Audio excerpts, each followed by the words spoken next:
নমস্কাৰ বন্ধুসকল, আজি আমি মহ আৰু পঁইতাচৰাৰ উপদ্ৰৱৰ পৰা কিদৰে ৰক্ষা পাব পাৰি সেই বিষয়ে কথা পাতিম।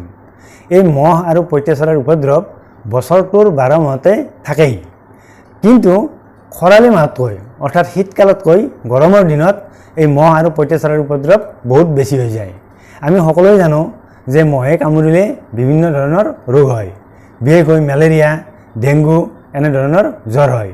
আৰু পঁইতাচৰাইও যেতিয়া আমাৰ খাদ্যবস্তুবোৰ দূষিত কৰি তোলে বা আমাৰ ৰান্ধনি ঘৰটো বা আমাৰ কাপোৰ কানি লেতেৰা কৰে, তেনেদৰে আমি বহুতো দূষিত বস্তু খাব লগা হয় এই পঁইতাচৰাৰ উপদ্ৰৱৰ বাবে।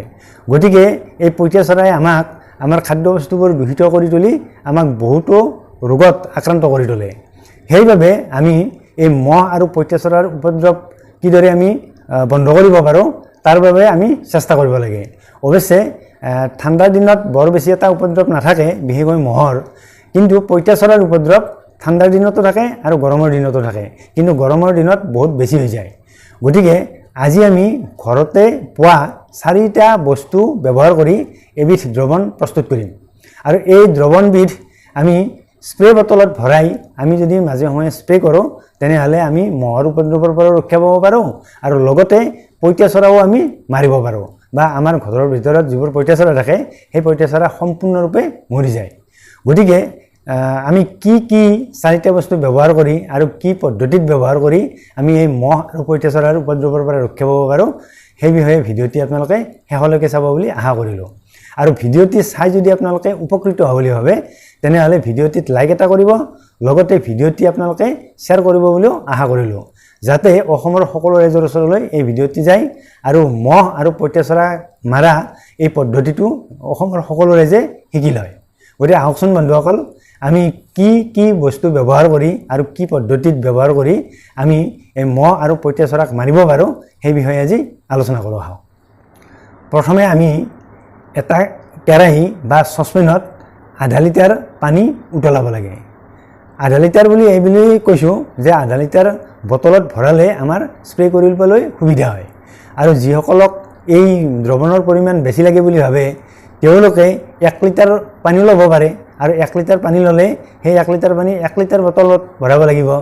গতিকে আমি প্ৰথমে আধা লিটাৰ পানীৰ কথাহে কৈছোঁ। আধা লিটাৰ পানীত কি বস্তু কি পৰিমাণত লাগে সেই হিচাপতে আমি আজিৰ ভিডিঅ'টিত কথা পাতিম। আৰু যদি আপোনালোকক 1 লিটাৰ পানী লাগে, অৰ্থাৎ বেছিকৈ দ্ৰৱণৰ প্ৰয়োজন হয়, তেতিয়া ব্যৱহৃত বস্তুবোৰ দুগুণ বঢ়াই ল'লে হ'ল।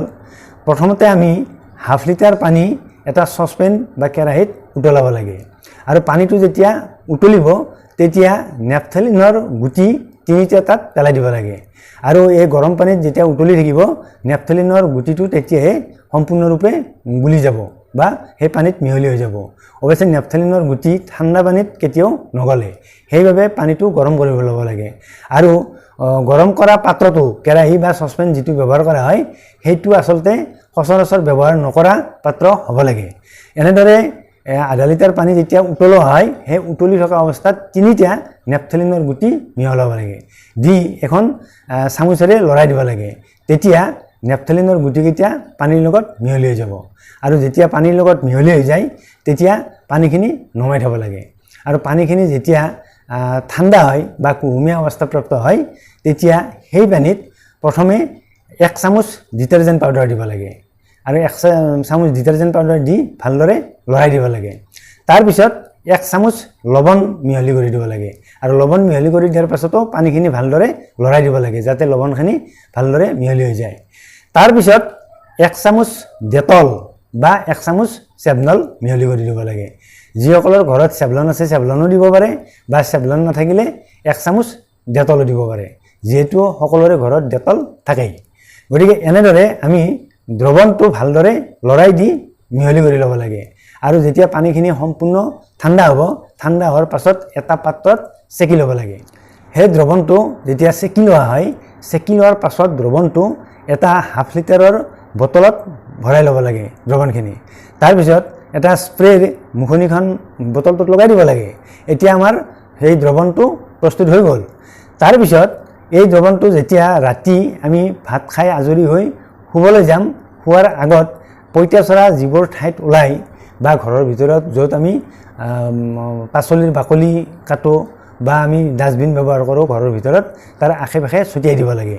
বিশেষকৈ ৰান্ধনি ঘৰৰ ভিতৰত যিখন ভাত বনোৱা স্লেব থাকে সেই স্লেবৰ তলফালে স্প্ৰে কৰি দিব লাগে আৰু ঘৰৰ বেৰৰ চুকবিলাকত স্প্ৰে কৰি দিব লাগে।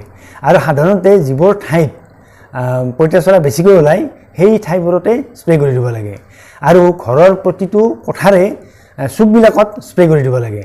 তেতিয়া সেই গোন্ধ পালে মহ ঘৰৰ ভিতৰত নোসোমায় আৰু পঁইতাচোৰাও সেই গোন্ধ পালে পঁইতাচোৰা ওচৰলৈ নাযায় আৰু যদিহে পঁইতাচোৰা দেখা পোৱা যায় সেই দেখা পোৱা পঁইতাচোৰাৰ ওচৰত সেই স্প্ৰেটো স্প্ৰে কৰি দিব লাগে।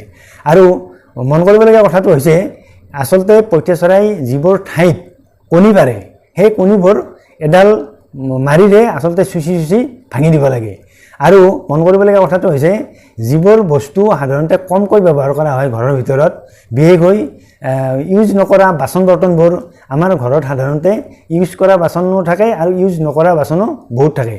ইউজ নকৰা বাচনবোৰ যিবোৰ ঠাইত থৈ দিয়া হয় সেই ইউজ নকৰা বাচনবোৰত সাধাৰণতে পঁইতাচোৰাবোৰ সোমাই থাকে আৰু তাৰ ভিতৰত কণী পাৰে আৰু অজস্ৰ পোৱালি থাকে। গতিকে সেইবোৰ ঠাইত আচলতে এই স্প্ৰেটো স্প্ৰে কৰি দিব লাগে। তেতিয়াহে পঁইতাচোৰাৰ কণীবোৰো মৰে, পোৱালিবোৰো মৰে আৰু ডাঙৰ পঁইতাচোৰাবোৰো মৰি যায়। গতিকে আমি আচলতে এই পঁইতাচোৰা একেবাৰে নিৰ্মূল কৰিবলৈ হ'লে আমি এদিন 2 ঘণ্টামান সময় খৰচ কৰি যিবোৰ ঠাইত পঁইতাচোৰাই কণী পাৰে সেই কণীবোৰ আচলতে প্ৰথমে এডাল মাৰিৰে খুচি ভাঙিব লাগে আৰু ৰাতি শুৱাৰ সময়ত এনেদৰে এই আমি প্ৰস্তুত কৰি লোৱা এই দ্ৰৱণটো স্প্ৰে কৰি দিব লাগে। তেতিয়া দেখা যাব যে পঁইতাচোৰা আৰু কেতিয়াও নোলায় আৰু পঁইতাচোৰাবোৰ মৰি যায়। আৰু ৰাতি শুৱাৰ সময়ত যিসকলৰ ঘৰত বেচিন থাকে সেই বেচিনৰ ফুটাৰে কেতিয়াবা দুৰ্গন্ধ ওলায় বা কেতিয়াবা কিছুমান পোক ওলায় বা পৰুৱা ওলায়, সেই ঠাইটো আচলতে শুবলৈ যোৱাৰ সময়ত স্প্ৰে কৰি থ'ব লাগে। তেতিয়া এই বেচিনৰ ভিতৰেদি কেতিয়াও পোক পৰুৱা সোমাব নোৱাৰে বা মহ সোমাব নোৱাৰে। গতিকে বন্ধুসকল, আমি যদি এই পদ্ধতিটোৰে আমি এটা দ্ৰৱণ প্ৰস্তুত কৰি লওঁ আৰু এই দ্ৰৱণটোৰে আমি ব্যৱহাৰ কৰোঁ, মাজে সময়ে ব্যৱহাৰ কৰোঁ, সাধাৰণতে ৰাতি শুৱাৰ সময়ত এসপ্তাহমানলৈ কণ্টিনিউ ব্যৱহাৰ কৰিব লাগে। তেতিয়াহে আচলতে পঁইতাচোৰা সম্পূৰ্ণৰূপে মৰি যায়। গতিকে এনেদৰে আমি পঁইতাচোৰাৰ মৰা দ্ৰৱণ যদি ঘৰতে পোৱা বস্তুৰে ব্যৱহাৰ কৰি আমি ব্যৱহাৰ কৰোঁ তেনেহ'লে পঁইতাচোৰা আমি সম্পূৰ্ণৰূপে ধ্বংস কৰিব পাৰোঁ আৰু লগতে মহো আমাৰ ঘৰৰ ভিতৰত নোসোমায়। গতিকে আমি এই ঘৰুৱা পদ্ধতিৰে এই যদি ব্যৱহাৰ কৰোঁ তেনেহ'লে আমাৰ কোনো ধৰণৰ অসুবিধাৰ সৃষ্টি নহয়। কিন্তু কথাটো হৈছে আজিকালি পঁইতাচোৰা মৰা দ্ৰৱণ বা স্প্ৰে বজাৰত পোৱা যায়। এনেধৰণৰ বজাৰত পোৱা স্প্ৰে ব্যৱহাৰ কৰিলে সাধাৰণতে মানুহৰ যথেষ্ট ক্ষতি হয়, কিয়নো এই স্প্ৰে কৰাৰ সময়ত আচলতে যথেষ্ট গোন্ধ ওলায়। সেই গোন্ধটো নাকৰ ভিতৰত সোমাই আচলতে আমাৰ হাওঁফাওৰ ভিতৰলৈ যায়। গতিকে এনেধৰণৰ স্প্ৰে ব্যৱহাৰ কৰিলে আমাৰ যথেষ্ট ক্ষতি হোৱাৰ সম্ভাৱনা থাকে আৰু বিশেষকৈ সৰু ল'ৰা ছোৱালীয়ে এনেধৰণৰ গোন্ধ পালে যথেষ্ট ক্ষতি হোৱাৰ সম্ভাৱনা থাকে। সেইবাবে বজাৰৰ পৰা অনা এনে স্প্ৰে ব্যৱহাৰ নকৰি আমি ঘৰতে যদি ঘৰুৱা সামগ্ৰীৰে প্ৰস্তুত কৰা এনে স্প্ৰে ব্যৱহাৰ কৰোঁ তেতিয়া আমাৰ মানুহৰ কোনো ধৰণৰ ক্ষতি নহয়, কিন্তু মহ আৰু পঁইতাচোৰা সম্পূৰ্ণৰূপে আমি ধ্বংস কৰিব পাৰোঁ বা মাৰিব পাৰোঁ।